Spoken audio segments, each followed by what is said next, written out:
Buenas tardes, soy Lucía Torices, psicóloga en el Instituto de Psicología de Emoción y Salud IPES, aquí en Madrid.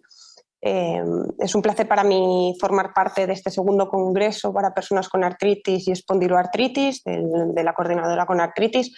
Voy a compartir un rato con vosotros hablando sobre el estrés como enemigo de las enfermedades reumáticas inmunomediadas. Vamos a hablar de cómo el estrés influye sobre un proceso de salud, en este caso sobre una enfermedad como la artritis, y qué podemos hacer con todas estas cosas que nos hace sentir el estrés y que conlleva convivir con el estrés. Para ello, primero tenemos que empezar, pues bueno, hablando de qué es el estrés. El estrés es un concepto que aparece en el día a día de todos nosotros. Estoy muy estresada, no me da la vida, es que fulanita va como pollo sin cabeza, es que lo que le pasa es estrés, está de baja por estrés. Bueno, es un concepto muy común y que me parece un momento bastante bueno para poderlo conceptualizar y compartir con vosotros, ¿no? ¿Qué es concretamente esto del estrés? ¿No? Muchas veces a muchos pacientes les decimos, pero tú sabes lo que significa eso que estás diciendo, esto de estoy muy estresada o tengo mucha ansiedad. Claro, cuando lo planteamos muchas veces no tenemos respuesta, ¿vale? ¿Qué es el estrés? El estrés no es eso, de tener muchas cosas que hacer y es algo que tengo un rato y se me pasa, ¿vale? El estrés es un proceso, ¿vale?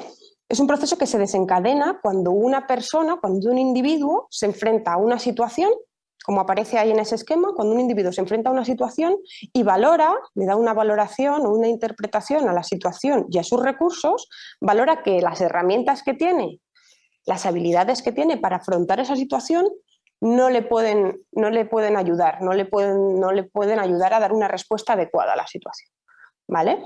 Cuando esto sucede, cuando hay una situación y valoramos que no podemos afrontar esa situación bien, se dispara un mecanismo de emergencia, de emergencia que hemos llamado estrés, ¿vale?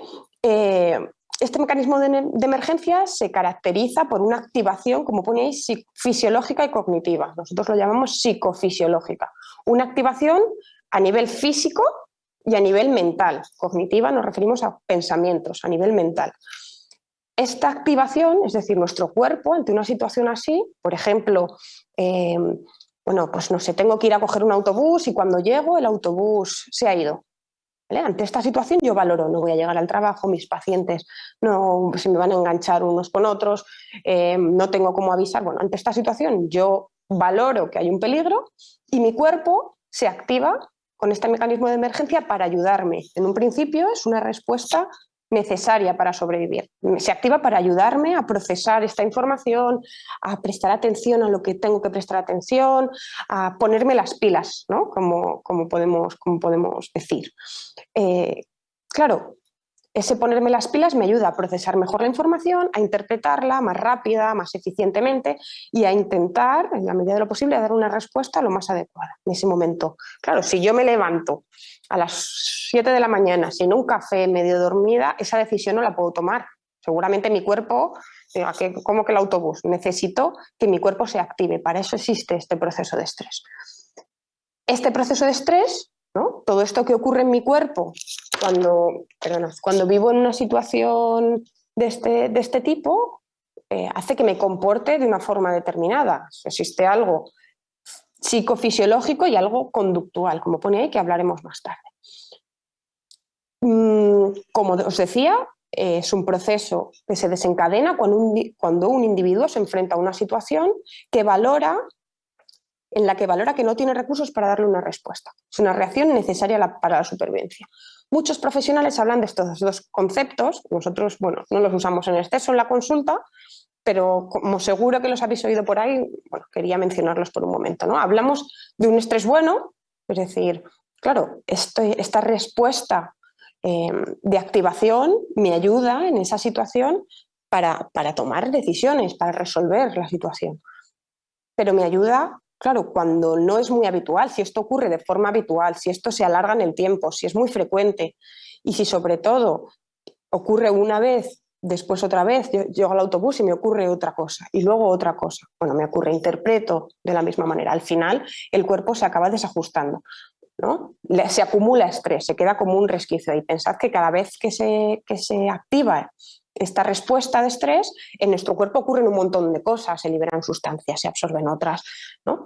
Todo esto, si ocurre continuamente, no le da tiempo al organismo a recuperarse, ¿vale? Entonces, vamos a llevarlo esto a vuestra enfermedad, ¿no? Vamos a llevarlo esto a la artritis reumatoide. Los profesionales pensamos, claro, esta definición de estrés, esta respuesta de nuestro cuerpo, tiene sentido que ocurra pues, muchas veces en una enfermedad como la artritis, ¿no? Yo hago esta pregunta, ¿por qué es normal? Os hago esta pregunta, ¿por qué es normal que aparezcan respuestas de estrés en vosotros, en personas con artritis? Porque en el día a día muchas personas nos dicen, Lucía, pero es que yo tengo esta angustia, este desasosiego, esta inquietud pues habitualmente. Hay muchas veces que como que no me centro, que estoy pensando en las consultas, tengo que acordarme de todas las consultas, tengo que acordarme de todas las pautas que me han dicho todos los profesionales. A la vez estoy sintiéndome mal, con síntomas, con dolor. Es normal que aparezcan estas respuestas, ¿no? ¿Por qué es normal? Pues es normal porque hay estresores asociados a la artritis reumatoide. Un estresor es cualquier estímulo o una condición o una situación que genera estrés, ¿vale? Por ejemplo, ¿cuándo suelen aparecer estas respuestas de estrés en pacientes con artritis? Pues muchas veces en el momento del diagnóstico, ¿no? Aparece un diagnóstico, una consulta, el médico o el profesional me habla de cronicidad, me habla de brotes, me habla de dolor. Ahí, sin lugar a dudas, tiene que aparecer una valoración de amenaza, ¿no? Amenaza, amenaza, estado de emergencia. Mi cuerpo se activa. Muchas veces esto ocurre incluso antes, cuando empiezo a convivir con síntomas, cuando empiezo a tener, a sentir en mi cuerpo cambios que no entiendo, que no le puedo dar una explicación y los llevo pues, a la amenaza, al peligro. ¿Cuándo más? Pues, por ejemplo, ante un fracaso terapéutico. Los tratamientos, bueno, sabemos que algunos es fácil adherirse, otros más difícil, a veces algunos son exitosos, otros no. Ante un fracaso terapéutico también es un estresor asociado a la artritis. Por supuesto que un curso impredecible, los brotes, una recidiva, también son estresores asociados a la artritis. El dolor, sin lugar a dudas, es un estresor, ¿vale? Convivir con dolor produce una activación de nuestro sistema nervioso y produce una respuesta de estrés. ¿Cuándo más? Pues asociado a otros aspectos como pues, problemas laborales, pongo ahí, ¿no? Al final, cambio de roles, cambio de relaciones, al final convivir con una enfermedad autoinmune inflamatoria hace que tengamos que modificar muchos aspectos de nuestro día a día. Claro, en el trabajo tengo que adaptar pues, desde mi mesa hasta mis tareas, hasta mi rendimiento, hasta mi exigencia, todo eso, hasta que consigo ajustarlo, hasta que consigo integrarlo, pues produce una respuesta de estrés, ¿no? Que es este proceso mientras me adapto. Roles y relaciones, pues el estrés o la propia artritis genera cambios en los roles familiares, pues es que yo me encargo, pues es que desde cosas como bajar las persianas por la mañana, ¿no? Hasta hacer la compra y subir las bolsas, bueno, cantidad que os voy a decir, ¿no? Cantidad de situaciones en las familias, en las dinámicas de casa, en las que tengo que modificar mi rol y esto supone un estresor. Alteraciones sexuales, la pareja, en el individuo, esto supone un estresor también, supone una situación ante la que no tengo pues, una herramienta, no sé cómo manejarlo y mi cuerpo reacciona con alerta. En cualquiera de estos momentos, ¿no? En cualquiera de estas situaciones de las que hemos hablado, una persona se puede ver sobrepasada por esta situación y en un esfuerzo de darle una respuesta, ¿no? Por ejemplo, ante el dolor me puedo ver sobrepasado y en un esfuerzo de intentar solucionar este dolor, intentar tomar una decisión, mi organismo, el organismo empieza a disparar una activación psicofisiológica, que empieza como una ayuda, ¿no? Para buscar una solución, pero claro, si no consigo esa solución, si no consigo ese recurso, esta respuesta se va a mantener, ¿no? Mi cuerpo está hecho para responder y que yo pueda resolver la situación. Cuando no puedo resolver la situación, pues bueno, esto va generando un problema, que ahora más adelante vamos a hablar, ¿no? el resumen, ¿no? El estrés es frecuente en pacientes con enfermedades inflamatorias inmunomediadas y conviene estar presente no solo en la aparición, ¿no? Cuando se da un diagnóstico, sino en cualquier cambio que tiene que ver con la enfermedad, ¿vale? ¿Esto para qué os lo transmito? Para que podamos identificar, para que tengáis presente que muchas de las áreas de vuestra vida pueden ser focos de estrés y ahí es donde tenemos que ver hasta qué punto podemos manejarlo, hasta qué punto podemos hacer cambios. A su vez, como vamos a ver en esta diapositiva, os he puesto la artritis reumatoide tiene estresores asociados que producen estrés y viceversa. Ese estrés también tiene efectos sobre la enfermedad. La convivencia del estrés, de toda esa respuesta, es fácil entender que tiene efectos sobre la propia enfermedad. ¿Qué efectos puede tener? Pues mira, algunos como los que hablamos aquí. Tiene efectos sobre el sistema nervioso simpático, ¿no? Esta activación psicofisiológica de la que hablamos activa este sistema nervioso y a lo mejor nos tensa a nivel muscular, nos prepara para correr, nos prepara para atacar, nos prepara, ¿no? Esa tensión muscular sabemos que está relacionada con un aumento de ese dolor o de esa percepción del dolor. Se conoce que hay un efecto sobre el sistema inmunitario, se desregula este sistema inmunitario. Hay problemas en la adherencia a los tratamientos. Tiene efectos sobre el comportamiento, sobre todo, que quizá es una parte muy importante. Aparte de toda la parte fisiológica, toda la parte física que el estrés genera, habéis oído hablar del cortisol, de un montón de sustancias que se liberan en estos procesos y que son perjudiciales para los procesos inflamatorios, para los procesos inmunes, y a la vez sobre la conducta, que es en lo que nosotros más podemos trabajar y en lo que quizá más os puedo dar pautas, ¿no? Quizá, que entendamos cómo influye en el sistema inmune no nos da mucha sensación de cambio y de control, pero entender cómo esto influye sobre nuestro comportamiento, sí, ¿no?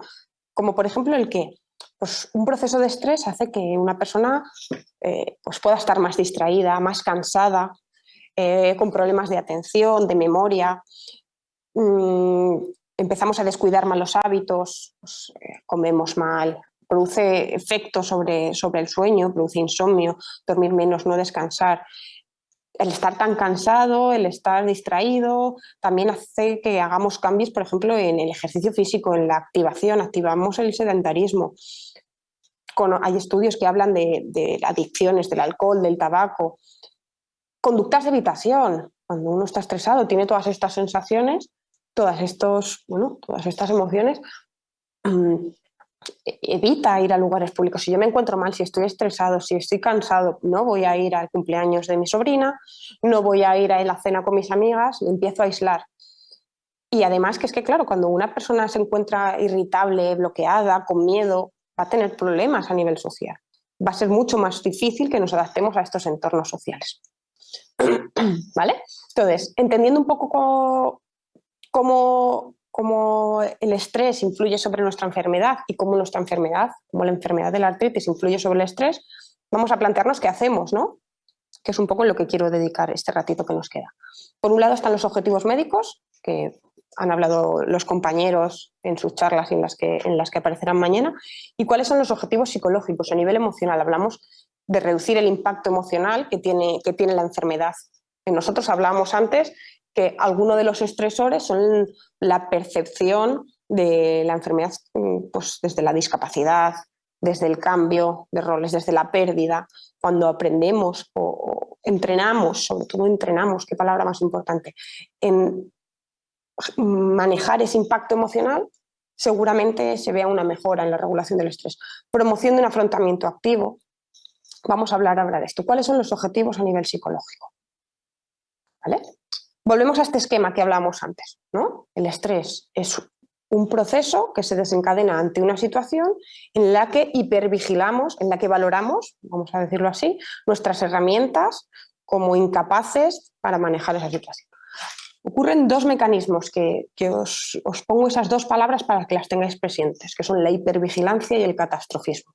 Si ya de por sí hay muchas situaciones, como hablamos, ¿no? que suponen estresores, si llevamos a cabo este mecanismo de hipervigilancia, de estar siempre atendiendo a si nos duelen a nuestra intensidad del dolor, a dónde nos está doliendo, a cuáles son las limitaciones que estamos teniendo, a todas las cosas que no podemos alcanzar con la misma eficacia que antes.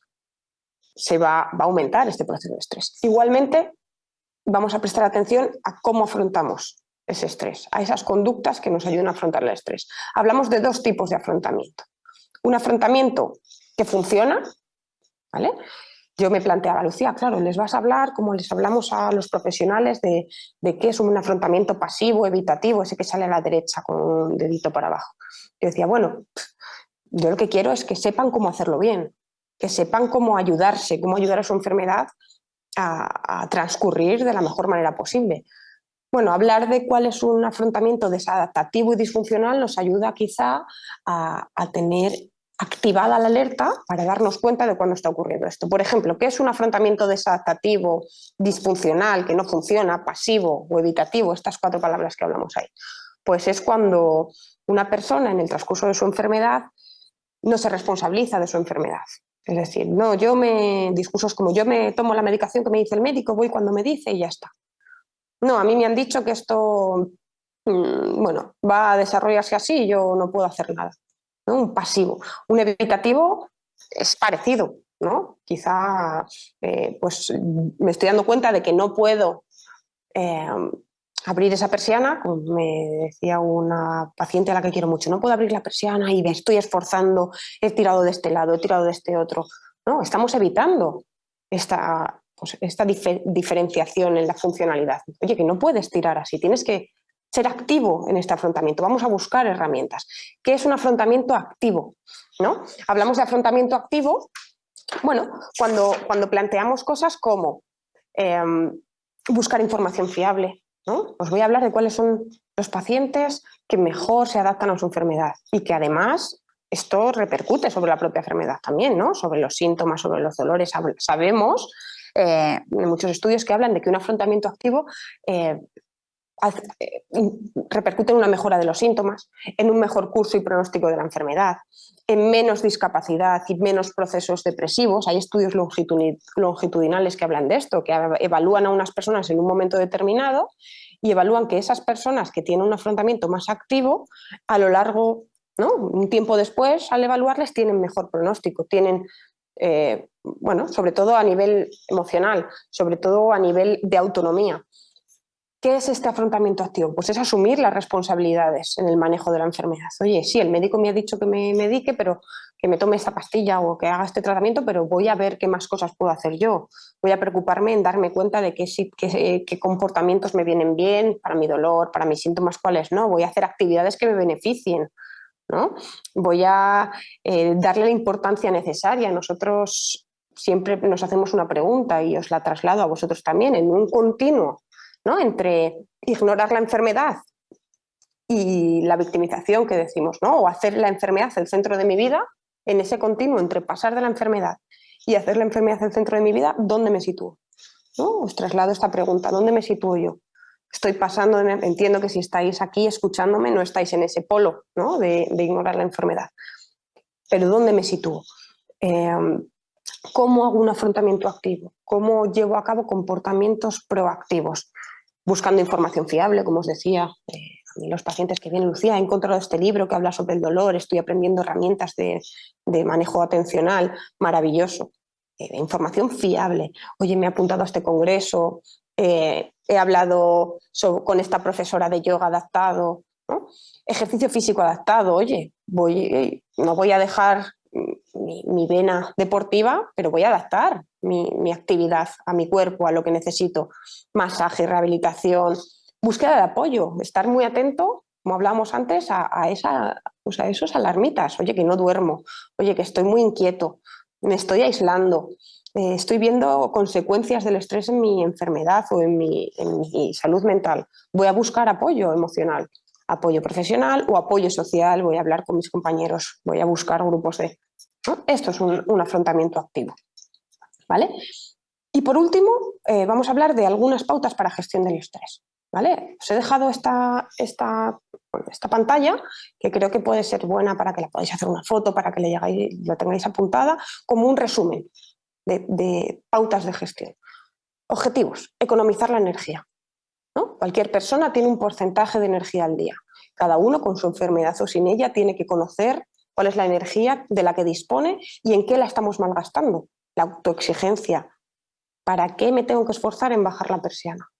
¿Para qué tengo que intentar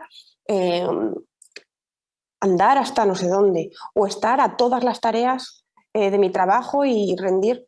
La autoexigencia es un foco de pérdida de energía. La rumiación, hablamos de rumiación, el darle vueltas y buscar explicaciones, porque a mí, el control, la ira, todos estos focos hacen que perdamos energía. Economizar la energía debe ser un buen objetivo. ¿En qué quiero enfocar mi energía?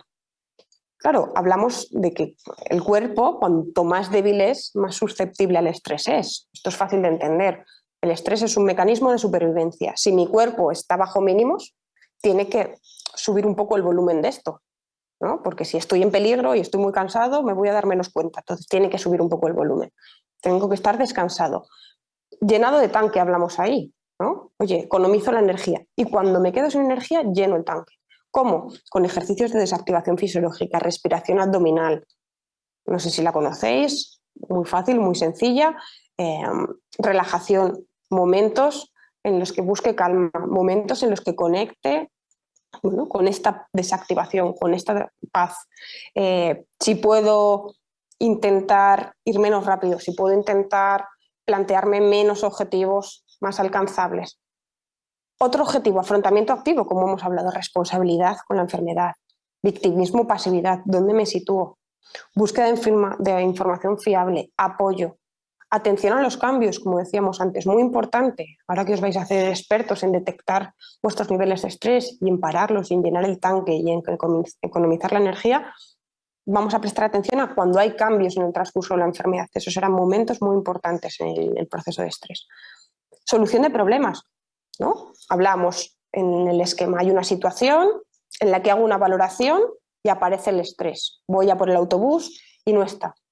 Busco soluciones. Este problema que tengo es un problema actual, es presente, o sea, ¿va a ocurrir pronto o va a ocurrir en un medio o largo plazo? ¿Tengo habilidades o tengo capacidad para resolverlo ahora? ¿Depende de mí o depende de otros? ¿Vale? Estas técnicas de solución de problemas maravillosas.